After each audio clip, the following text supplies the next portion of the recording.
smartphone অবিহনে বৰ্তমান সময়ত মানুহে এটা দিনো থাকিব নোৱাৰে কিন্তু আপোনালোকে জানেনে আপুনি ব্যৱহাৰ কৰা এই মোবাইল ফোনটো আপোনাৰ ডিঙি আৰু পিঠিৰ বিষৰ কাৰণ হ'ব পাৰে হয় ইয়াৰ ফলত টেক্সট নেক বা টেকনেক সিনড্ৰোম হ'ব পাৰে টেক্সট নেক হৈছে একেৰাহে বহু সময় ধৰি আগলে হাউলি মোবাইল ফোন ল্যাপটপ আদিৰ ব্যৱহাৰৰ ফলত হোৱা ডিঙিৰ বিষ আৰু তাৰ লগতে হ'ব পৰা ৰাজহাড় আৰু ডিঙিৰ মাংসপেশীৰ ক্ষতি সহজ ভাষাত বুজাবলৈ হলে টেক্সট নেকৰ সমস্যাটো তেতিয়াই হয় যেতিয়া আপুনি মোবাইল বা ল্যাপটপৰ পৰ্দাখন আগলে হাউলি বহু সময় চাই আৰু ইয়াৰ বাবে আপোনাৰ ডিঙি আৰু মেৰুদণ্ডত অতিৰিক্ত চাপ পৰে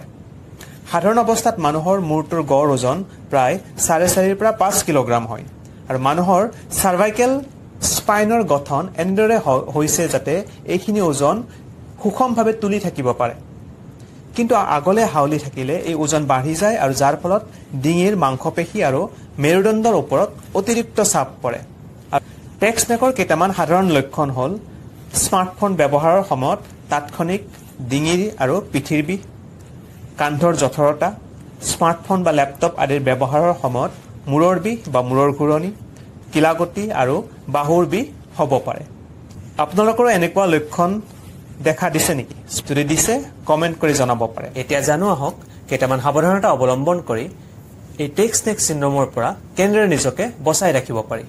প্ৰথমতে আপোনাৰ শৰীৰৰ এটা গুড প'শ্চাৰ মেইনটেইন কৰক আপোনাৰ মূৰটো আপোনাৰ মেৰুদণ্ডৰ সৈতে এলাইন কৰি ৰাখক মোবাইল ব্যৱহাৰ কৰাৰ সময়ত এনেদৰে আগলে হাউলি যোৱা এভয়েড কৰক মোবাইল চোৱাৰ সময়ত চকুৰ এনেদৰে লেভেলত ৰাখক যাতে আপুনি সন্মুখলৈ হাউলি যোৱাৰ প্ৰয়োজন নহয় আপোনাৰ মোবাইল ফোনটো তললৈ হাউলি চাই থকাৰ সময় যিমান পাৰি কম কৰক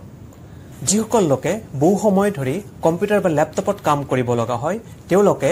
নেক ষ্ট্ৰেইন বা ডিঙিৰ টানৰ পৰা উপশম পাবলৈ প্ৰতি আধা ঘণ্টাৰ মূৰে মূৰে কিছু সময়ৰ বাবে হলেও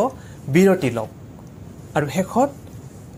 প্ৰতিদিনে ডিঙিৰ মাসুলৰ ষ্ট্ৰেচিং কৰা এটা অভ্যাস কৰি তোলক